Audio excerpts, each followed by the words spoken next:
तो लोकी का नया एपिसोड हमारे सामने आ चुका है और यहाँ पैराडॉक्स पे पैराडॉक्स होते जा रहे हैं। जॉनथन मेजर्स के कैंग वेरिएंट विक्टर टाइमली आखिरकार हमें दिख ही गया, पर ऐसा लग नहीं रहा कि इस वेरिएंट के पल्ले कुछ पड़ भी रहा है। विक्टर टाइमली एक हद तक जीनियस दिख तो रहा है, पर उसके किए हुए काम जेब कतरों वाले हैं। रेंसलेयर भी हमें इस एपिसोड में दिखी गई, जिसके साथ सामने आई मिस मिनट्स, और कहीं ना कहीं क्लियर हो ही गया कि टर्की मिस मिनट्स ही नहीं चाहती थी कि कोई ही हू रिमेन्स से मिले। ये एपिसोड भरा हुआ था कई सारे ऐसे डिटेल्स से जो कि हमें सोचने पर मजबूर कर रहे थे कि टीवीए को आखिर किसने बनाया है। क्या ही हू रिमेन्स बस ओरोबोरोस को यूज कर रहा था समय पर पकड़ बनाने के लिए? क्योंकि अभी तक तो ऐसा लग रहा है कि सब कुछ हो रहा है टीवीए हैंडबुक की वजह से, जैसे ओरोबोरोस यानी ओबी ने लिखा है। तो ही हू रिमेन्स ने क्या किया या विक्टर टाइमली क्या करने वाला है? तो दोस्तों, मैं हूं वंसना और आज ब्रेक डाउन करने जा रहा हूं लोकी के सीजन 2 के एपिसोड 3 का। तो मल्टीवर्स हिला देने वाले स्पॉयलर्स का ध्यान रखते हुए चलिए शुरू करते हैं।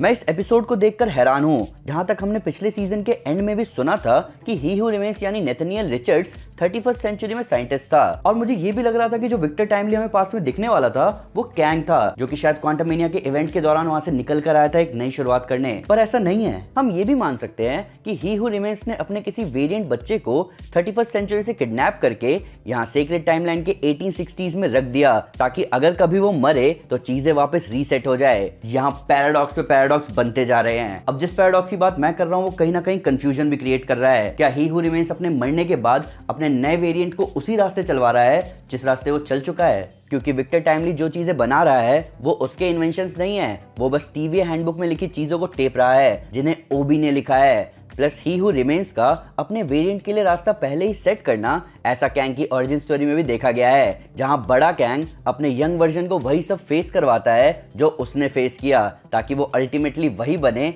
जो वो है और लूप कभी रुके ना कैंग के कॉन्कर करने का। पर पहले आते हैं एपिसोड की डिटेल्स पर। तो रेंसलेयर, जो कि सीजन 1 के लास्ट एपिसोड में मिस मिनट्स के साथ कहीं चली गई थी, वो आखिरकार हमें दिखी गई। उसने ही विक्टर टाइमली को उसके नए रास्ते पर ले जाने की ड्रॉप करी है ताकि वो ही हू रिमेन्स बन पाए। यहाँ हम मिस मिनट्स को देखते हैं जो कि ब्राइट कलर से खुद को ब्लैक एंड व्हाइट में चेंज कर लेती है ताकि समय में ढल सके। पर पुराना जमाना तो बस टीवी पर ही ब्लैक एंड व्हाइट दिखता था, कलर तो वही होंगे ना जो आज हमें दिख रहे हैं। इन सब के साथ साथ जो सीजन 1 का शक हमें मिस मिनट्स पर था वो इस एपिसोड में क्लियरली दिख ही गया। मिस मिनट्स एक सिंपल एआई थी जिसे ही हू रिमेन्स से बनाया था ताकि उसके साथ चेस खेल सके। मिस मिनट्स इस एपिसोड में ये भी मेंशन करती है कि उसे टीवीए और मल्टीवर्सल वॉर से बहुत पहले बनाया गया था। ही हू रिमेन्स ने उसे ऑटोनॉमी दी ताकि वो अपनी प्रोग्रामिंग खुद लिख सके। अब ठरकी मिस मिनट्स का सवाल था कि ही हू रिमेन्स ने उसको असली बॉडी क्यों नहीं दी, और इसका रीजन हमें यहाँ दिख सकता है। मिस मिनट्स के पास अगर असली बॉडी होगी तो पूरे मल्टीवर्स में केओस आ जाएगा। उसके पास जिस तरह की पावर से समय के साथ छेड़छाड़ करने की, उसमें वो अपने हिसाब से चीजें सेट कर सकती थी, पर अभी उसे रवोना की जरूरत पड़ी इन छेड़छाड़ करने के लिए, और इसीलिए ही हू रिमेन्स ने उसे एक फिजिकल बॉडी नहीं दी। वापस आते हैं विक्टर टाइमली पर। तो विक्टर टाइमली फिलहाल तो ऐसा लग रहा है कि ही हू रिमेन्स नहीं है, वो उसका वेरिएंट है, क्योंकि रेंसलेयर ने छोटे विक्टर को टीवी ऑफिशियल हैंडबुक दी है और ये इवेंट हुआ था सीक्रेट टाइमलाइन में। पर विक्टर टाइमली के हाथों हैंडबुक लगते ही यहाँ ब्रांच बन गई, और इसीलिए अगली बार रेंसलेयर, मोबियस और लोकी जिस टाइमलाइन में आए वो थी ब्रांच टाइमलाइन। अब यहाँ ब्रांच टाइमलाइन में रेंसलेयर, मिस मिनट्स और मोबियस लोकी ये दो अलग अलग रीजन से विक्टर टाइमली के पास आए थे। रेंसलेयर आई थी ही हू रिमेन्स के लिए, जबकि लोकी और मोबियस को सिर्फ ही हू रिमेन्स के वेरिएंट का टेम्पोरल ऑरा चाहिए ताकि ब्लास्ट डोर्स खुल सके और ओबी टेम्पोरल लूम को नए ब्रांचेस हैंडल करने के केपेबल बना सके। पर तब भी टाइमलाइंस के ब्रांचेस में भी ब्रांचेस बनती रहेंगी, तो क्या टेम्पोरल लूम इनफाइनाइट ब्रांचेस को हैंडल कर सकता है? हमें Antman and the Wasp Quantumania का पोस्ट क्रेडिट सीन दिख गया, जहां मिडवे प्लेसेस में विक्टर टाइमली अपना डिवाइस दिखाता है, और हमें इस सीजन के दिखने के साथ क्लियर हुआ कि वो डिवाइस टेम्पोरल लूम है। चाहे अब भला मानो या बुरा, पर जॉनथन मेजर्स ने इस रोल को परफेक्टली प्ले किया था और अभी भी इस रोल को परफेक्टली प्ले कर रहे हैं। तो ये भी नहीं है कि ये डिवाइस विक्टर ने बनाया है, ये सिंपली कॉपी की गई है ओरोबोरोस की लिखी हुई हैंडबुक से, जो कि यूज की जा रही है लोगों को बेवकूफ बनाने के लिए। हालांकि इस पूरे कॉन आर्टिस्ट गेम में हमें एक डिटेल देखने को मिली। विक्टर एक बात बोलता है कि मैं पार्टनरशिप नहीं करता। यहीं थोड़ी देर बाद जब रवोना पार्टनरशिप की बात करती है तभी विक्टर उसे चलता कर देता है। यहीं जब मिस मिनट्स भी बोलती है कि हम एक टीम है, तब भी विक्टर उसे वापस टेम्पैड में डाल देता है। अब यहाँ कुछ चीजें दिख रही हैं। विक्टर कोई पार्टनर नहीं चाहता अपने काम में, और उसका फ्यूचर भी यही है। वो समय के अंत में अकेलेपन में ही मरा, यही उसकी डेस्टिनी है। एक एंडलेस लूप जिसे ही हू रिमेन्स कितनी भी कोशिश कर ले बदल नहीं सकता। सिल्वी हमें वापस दिखी इस एपिसोड में, जो कि लोकी और मोबियस को फॉलो करते हुए ही हू रिमेन्स के वेरिएंट्स को खत्म करने आई है। ये अजीब बात है, विक्टर ने जब कुछ गलत किया ही नहीं तो उसे सजा किस बात की मिलेगी, और सिल्वी कितनी बड़ी हिपोक्रेट होगी ऐसा करने के लिए, क्योंकि उसके साथ लिटरली ऐसा ही हुआ था। क्या इसीलिए ही हू रिमेन्स ने सिल्वी को Citadel at the end of time में हिपोक्रेट बोला था? पर सिल्वी अपना मन बदल ही लेती है और विक्टर टाइमली अब टीवी जा रहा है। मिस मिनट्स और Rensselaer citadel at the end of time में है, जहां मेरे तो होश उड़ गए ही हू रिमेन्स के रिमेन्स देखकर। पर ऐसा नहीं है कि रेंसलेयर यहाँ कैद है, उसके पास टेम्पैड है और मिस मिनट्स भी उसके साथ है। और एपिसोड खत्म होने से पहले मिस मिनट्स कहती है कि विक्टर टाइमली बेवकूफ है जो उसने उन्हें दुश्मन बनाया, जिसे उसके सारे राज पता है। अब ये सही बात है, बहुत कम लोग या शायद 1 या 2 लोग ही हैं इस पूरे खेल में जिन्हें ही हू रिमेन्स की पूरी सच्चाई पता है, और मिस मिनट्स उनमें से की प्लेयर है। प्लस यहाँ मिस मिनट्स रेंसलेयर से कहती है कि उसे उससे जुड़ा राज भी पता है, पर उसे सुनकर रवोना को बहुत गुस्सा आएगा।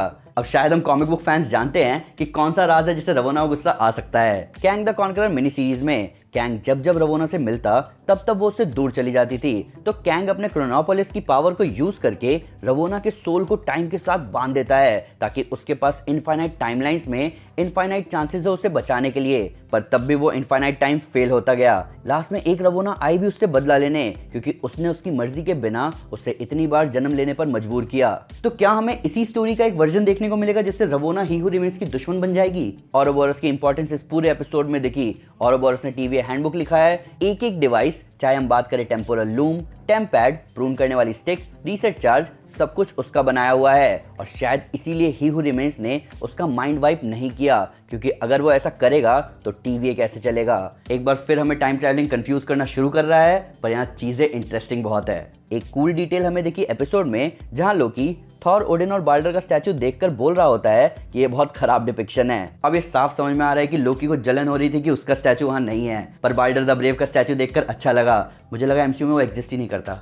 हमें मल्टीवर्स ऑफ मैडनेस के इल्यूमिनाटी के बीच बाल्डर द ब्रेव भी दिखने वाला था, और उस मूवी के कंसेप्ट आर्ट को देखकर ऐसा लग रहा था कि डैनियल क्रेग इस रोल को प्ले करेंगे। प्लस यहाँ दिखने वाला बाल्डर का स्टैचू कंसेप्ट आर्ट के बहुत सिमिलर है, और लोकी का कहना कि थॉर टॉल नहीं है, ये स्पाइडरमैन को सुनने में अजीब लगेगा। पुराने ज़माने के स्टाइल में मार्वल का इंट्रो बहुत कूल लगा। ये कुछ गिनी चुनी चीज़ें हैं जो कि आज भी हम फैंस को मजबूर कर रही है इंट्रो स्किप ना करने के लिए। ट्रेलर को अगर आप वापस देखोगे तो लिटरली 4-5 शॉट्स ही हैं जो कि दिखना बाकी हैं। ये बहुत ज़बरदस्त बात है, खासकर इस फैक्ट के साथ कि अभी आधा सीजन बचा है। तो दोस्तों ये था ब्रेकडाउन लोकी के सीजन 2 के एपिसोड 3 का। मैं बहुत एक्साइटेड हूँ विक्टर टाइमली को टीवी में देखने के लिए। प्लस हमें रेंसलेयर का राज जानना है। इस एपिसोड ने कई सारे थ्रेड्स उलझा दिए हैं, पर फिर भी अगर उसको कोई डिटेल मिस हो गई हो या आपको कोई नया फैक्ट इस वीडियो से रिलेटेड, तो प्लीज़ हमें कमेंट में जरूर बताएं या हमारे सोशल मीडिया हैंडल पर हमारे साथ शेयर करें। हम हर जगह हैं।